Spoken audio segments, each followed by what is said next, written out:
Quadrant are the team to watch out for going into Worlds. Let's talk about it.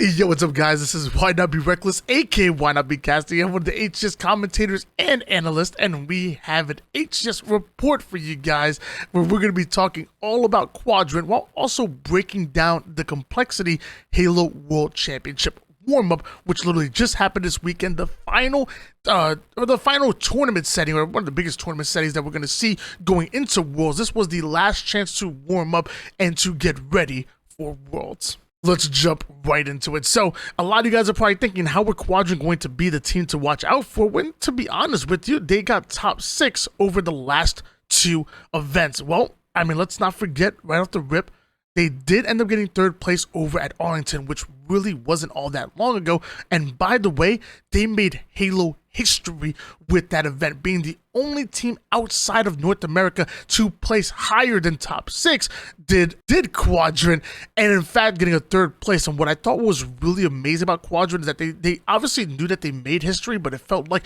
they weren't just happy with that. You can tell this team, even though they're super young, they're coming in and they have championship aspirations. They want to win a tournament, and you can tell by the way they walk, by the way they talk, this team is well beyond their years. They're going to continue to get better and better. Now, double backing to the last 2 top 6s that happened at Fort Worth and SOC. I don't want to make any excuses for them, and obviously Quadrant, a very good team. They do have their weaknesses where, you know, outside of strongholds, it's really hard for them to compete with some of the best teams in the league. Luckily for them, there's only 2 teams in the league right now that really can beat them consistently and be the favorites. If your name isn't FaZe or SSG, I don't think you're the favorites when going up against Quadrant. That includes teams like Shopify Rebellion, Native Red, and I will even say Optic. Even when Optic go up against Quadrant from now on, Quadrant have seemingly had their number. I'm gonna actually give Quadrant the favorites in a lot of these matchups where people probably would lean more towards Optic. If your name is not FaZe or Space Station Gaming, you are not the favorites when going up against Quadrant. So I know that was some big talk. Why don't we go in and break down the tournament? What happened right off the rip? We're going to start off in Pool A, where the team we're really highlighting, Quadrant, come up with a 3-0 finish. Quadrant looking damn good in this pool, and mind you, so did Luminosity. Luminosity, the #1 team in Mexico, coming in and pulling off a huge upset against Complexity, giving Complexity an 0-3 record and 4th place in their own tournament. Complexity didn't see Championship Sunday in their own tournament, which was crazy to think about. Next up, we got to talk about G1. Swish, Huss, Boom, and Precision coming out with the 3-0. And in fact, with that, a 9-0 map count, not dropping a single map in a pool that arguably a lot of people probably would have considered wide open. Obviously, Gamers First were the favorites in Pool B, but you could have made a very good argument for LVT. By the way, they upset SSG in pools back at Fort Worth. You could have made also a good argument for Flyers as well. Flyers, a very good team, and Darkest Hour, obviously hungry and looking for a win. Still, Gamers First saw the challenge, come up with 9-0 in map counts. Meanwhile, LVT gonna finish in 2nd place, and Flyers in 3rd to advance to Championship Sunday. Pool C. Optic Gaming stuck in the same pool as Shopify Rebellion, and also a very good-looking Na'Vi roster. Another team to watch out for would be Na'Vi, who have been coming in and really making teams sweat recently, where, to be honest with you, they've had kind of abysmal performances up until before Fort Worth. At Fort Worth is where they really started to make teams sweat, and it kind of came out here as well. You see that Na'Vi were able to take a game off of Optic.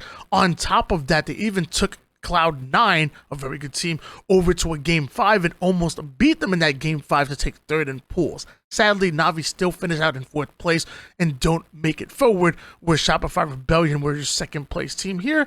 Kind of no real surprises, but I still really wanted to give a shout out to Na'Vi. I do want to give a small correction. It was a typo in Liquipedia where Cloud9 were 1-3. Actually, by tiebreakers, Na'Vi were the one to move forward. So we're going to talk about them most likely a little bit later. Just wanted to put that small correction in there. Sorry about that. Then eventually we get to Pool D, where this was one of my favorite pools because you had FaZe, Sentinels, and a surging Native White who seemingly have come out of nowhere along with Scion Esports.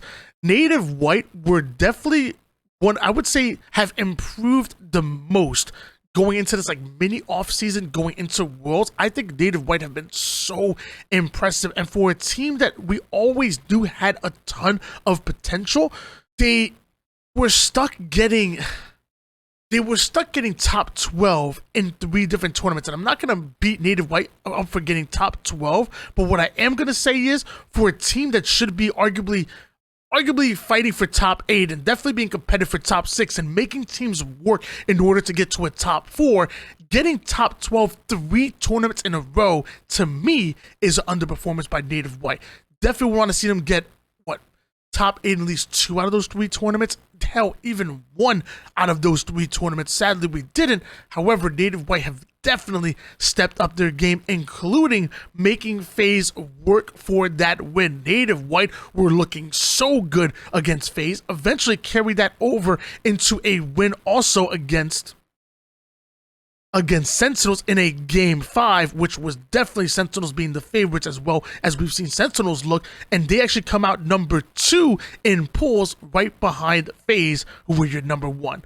Watch out for Native White as well. They've gotten so much better, and I can't wait to see this team over at LAN. So now we get into bracket play. Out here in the winner's bracket, Quadrant coming out right off the rip and being hot against LVT in a 3-1 finish. Quadrant going to advance forward to end up matching up against FaZe, fresh off of beating Shopify Rebellion, a team that's definitely given them troubles in the past. 3-1 for FaZe, and the same for Quadrant. Quadrant end up being knocked down into the elimination bracket a bit earlier than expected. Quadrant go down, FaZe go forward. Meanwhile, on the other side of things, Gamers First coming out with the 3-2 win over Native Red. I would consider that a little bit of an upset right there. Gamers First normally having troubles closing out into Game 5s. They've taken many teams to Game 5s, probably teams that they shouldn't have, and then they finally come out on top, and at least against one of them, Native Red, knocked down into elimination bracket. Meanwhile, Optic 3-0ing that same Native White roster that we were talking about before.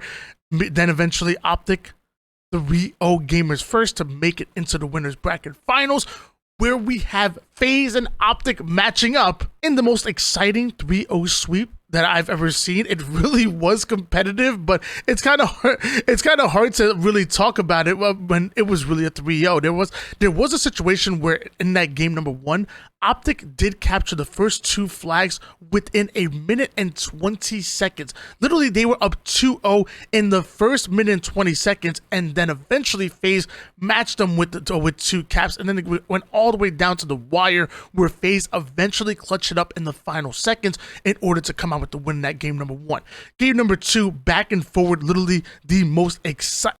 Back and forward in that game number 2 almost the entire time, where eventually FaZe come out with the 50-44 win. And then in game number 3, even though we did see signs of light for Optic, kind of felt like all FaZe. We know how good of a strongholds team FaZe are. Eventually FaZe come out with that 3-0 finish, but it was really, really tight. Now down to the elimination bracket, where we did end up seeing Gamers First taking another team to a game 5. This time it was Shopify Rebellion, another team that would have been considered the favorites going up against Gamers First, but Gamers First have stepped it up this tournament and come out with a huge win on Shopify Rebellion. Eventually Quadrant 3-1ing a very good Native White team, and then Quadrant also 3-0ing that Gamers First roster. But again, got to give a shout out to Gamers First and Native White for both stepping it up and making it this far. Eventually Quadrant also 3-0ing Optic again. Quadrant come out with the 3-0 finish onto Optic in the losers bracket finals, by the way, to make it into the grand finals, where we didn't see the rematch between FaZe and Optic, but we did see a rematch between FaZe and Quadrant, this time in a best of 7, but it was the same result. Instead of a 3-1 finish, it's a 4-2 finish, but FaZe are your champions once again, and I don't think anybody really was surprised. If you've been paying attention, FaZe have been locked for quite a while. We're definitely going to be doing a video about their crazy scrim results and how they've been just locked in and ready for Worlds. And a team like FaZe that largely will maybe overlook some teams when it comes to scrims and maybe not take them as seriously, FaZe are literally not overlooking anyone, and they're treating every single team as valuable practice. That's your HCS report, guys. Thank you so much for watching. If you like this kind of content, make sure you like, comment, all that good stuff. Subscribe down below. Every time you interact with the video, it helps the algorithm know that you like this type of content, and it pushes out to more people that may enjoy it. And I keep telling you, I get rich.